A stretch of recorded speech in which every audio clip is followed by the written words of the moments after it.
What is up, guys? Rick Hackus here, and with the massive Star Wars Battlefront information dump at E3, I wanted to get on top of the fact that, you know what, Star Wars Battlefront is going to have microtransactions, and I'm going to go over why it's going to have microtransactions, and why these microtransactions actually aren't a bad thing, and in fact could be a beneficial thing if done properly. Now, I know this is definitely not the kind of opinion you hear a lot from gamers, but honestly, guys, once you hear what I'm going to say, microtransactions actually could be used for good in the gaming community. Now, first, let's go over why Star Wars Battlefront is almost definitely going to have microtransactions. Firstly, it's an EA game. Now, EA has been really hard into the microtransactions.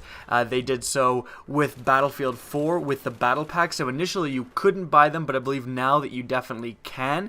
And Call of Duty followed that exact same model. That's not an EA game, but it followed the exact same model basically with the supply drops.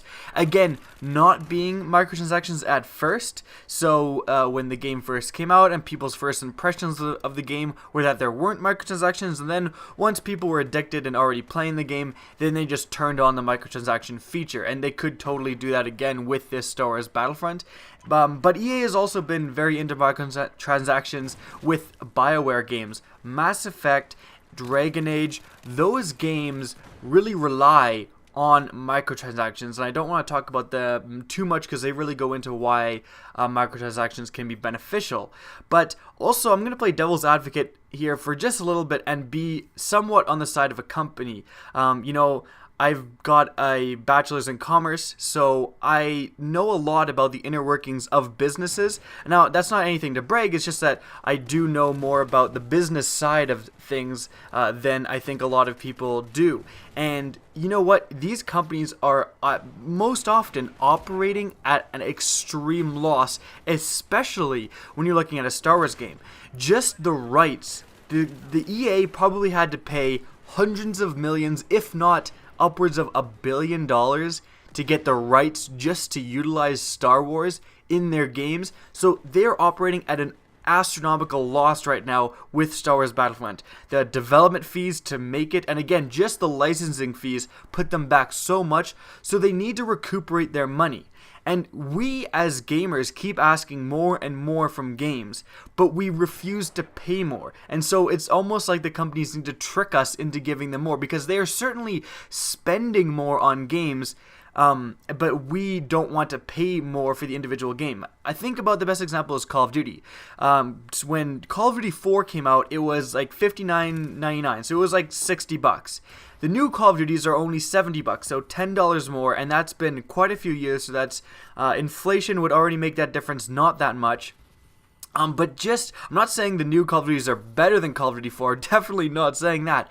But what I am saying is, just the amount of content on the new Call of Duties way surpasses what was on Call of Duty 4. Just the number of guns, how interactive the maps are, like what's going on the maps, and just the different campaigns. There's a single player campaign, there's also zombies, and there's also a co-op campaign, and there's also multiplayer. Call of Duty 4 just had, I don't think it even had a co-op campaign, it was just single player, multiplayer. So again, we're demanding more from our games, but we don't want to pay more. So the developers need to recuperate their money somehow, and they're going to do this through microtransactions. Even the companies that don't utilize microtransactions are still going to do things, again, to get more money, to recuperate more money from the development process. The best example is Destiny. Destiny does not have microtransactions and could have easily had microtransactions. 99 cents for a legendary engram, they would have made a ton of money. But because of the negative stigma that comes with microtransactions, what they decided to do was just have expansions instead.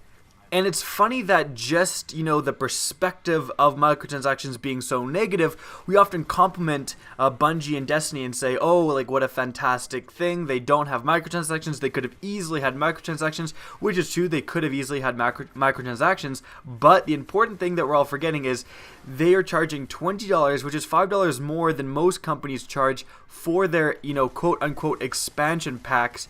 And a lot of the content in the expansion packs were actually even available to glitch into in the alpha and the beta. And I know this is kind of like repeated and most people know this, but the fact is they were developing these DLCs so far into the development process, so much before the game ever released, that they really didn't have to put that much work, put that much time and effort and money into these DLCs, yet they're still charging a massive premium of $20 for these DLCs. So that's not even, don't want to sound like I'm absolutely shitting on Destiny. It's just their way of recuperating money, even though, so they don't have microtransactions. So what they did instead was make it easier on themselves to develop these DLCs and then charge a premium for these DLCs. So every company out there, again, they are finding ways to get more of our money, and it's just something we have to live with. So that being said, it's extremely likely that Star Wars Battlefront will have microtransactions, and most likely it will follow the Battlefield 4 model of some sort of battle pack type thing, or kind of a Call of Duty-esque model as well. I guarantee they're going to make a lot of money off aesthetics, new armor, camos, all that stuff. Now, it can actually be a good thing, and this is something that you don't often hear, but this is why I want to talk about the BioWare games, Mass Effect and Dragon Age. Both of those games had very fun multiplayers, and I'm going to go into Mass Effect mostly, and some of you will probably already know my position who have been with my channel for a long time, but those of you who don't, and I'm going to explain it for those of you who have never played a Mass Effect game, let's say. But Mass Effect 3 had a fantastic cooperative multiplayer. Just a super fun multiplayer. And it ended up having 5 free, completely free, guys, DLCs. How did it do this? Microtransactions. Since that game came out, the very first day, it had always had microtransactions. And what it was a very like free-to-pay-esque model of getting things. So what would happen is you would play Mass Effect 3, and there was different difficulties you could play at, and depending on which difficulty, you would get a certain amount of money, essentially. And this money, in-game money, was utilized to spend on what are called Spectre Packs. You'd open a Spectre Pack. This is going to sound familiar because this is the model a lot of things use, but you open a Spectre Pack and it gives you completely random loot.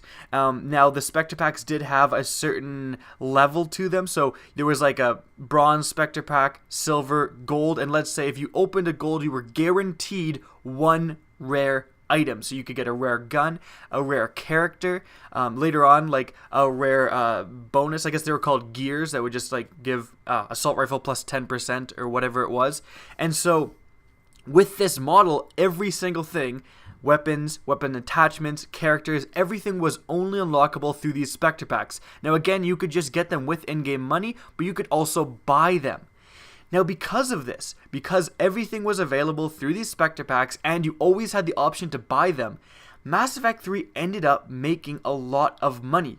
And their idea for making more money was brilliant. They just added more content.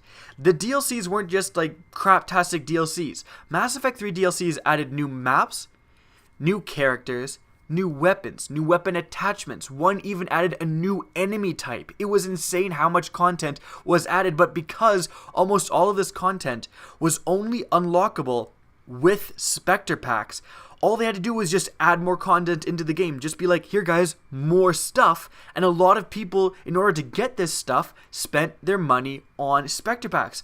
Myself, as a loyal Mass Effect 3 player, and a lot of people I know that played Mass Effect 3, you know what, to be honest, I spent about, $5 or $7 overall on Mass Effect 3 Spectre Packs. I would have leftover Microsoft points and I would just buy them.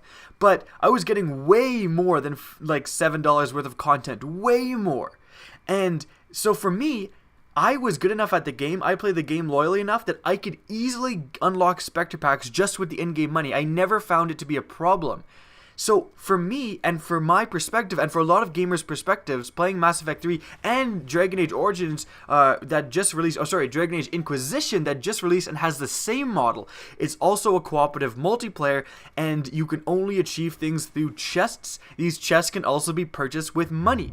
And so for us, and Dragon Age Origins just got its new free DLC, so it has new characters, new weapons, all of that for Dragon Age Origins. So a lot of players that play the game religiously and are good at the game can easily unlock those chests with the in-game money. There is not really a huge incentive to buy, but the option to buy is always there, and people always end up buying. This is exactly how microtransactions should be utilized. They're in the game, we recognize they're in the game, and we recognize the company is trying to recuperate money. But the option to unlock them without paying money just by playing the game is always there. And to benefit the gamer and the company, what they do is just add new free content. That's the thing, and that's the thing most companies screw up. And they don't add the massively new free content. They just add a couple of things, or they add DLC packages, and that's not what we want. We want a constant stream of free content. Now this benefits us gamers, as we don't have to spend any money on the microtransactions, but we still get the advantage of getting constant free content. This also benefits the company, as just adding more content will drive more people into buying the microtransactional options to unlock this new content. It's a symbiotic relationship. Adding completely free DLCs and then recuperating your money through microtransactions also has the massive added benefit of not splitting up the player base. This is one of the biggest things. Like when a AAA game comes out, let's say Battlefield, and the first DLC comes out, it splits off a lot of the players. There's the players that buy the DLC and are playing on the new DLC maps, and there are players that are not. And it really, again, splits the player base. And if the game maybe isn't that popular, I'm not saying, for the AAA games like Battlefield, certainly this won't happen for Star Wars, but for other smaller games, if they're not that popular, it really hurts when they split the player base. Mass Effect 3 and Dragon Age Inquisition never have this problem because the DLC is free. So everyone buys the DLC, even if they don't ever partake in the microtransactionable items. So you still get to keep that consistent player base. So in summary, the new Star Wars Battlefront will almost definitely have microtransactions. We as a gaming community should recognize this, and instead of getting outraged when we find out this information, direct your rage to making sure the microtransactions are done properly. Understand that, look, the company is just trying to recuperate money, but from our perspective, instead of just getting outraged that they're in there in the first place, let's say if you're going to do microtransactions, we expect a constant flow of free content. This will benefit us as a gaming community and the company that made the game we're all loving. I hope you guys enjoyed the video. Please remember to rate, comment, and subscribe if you did, and as always, have a good day.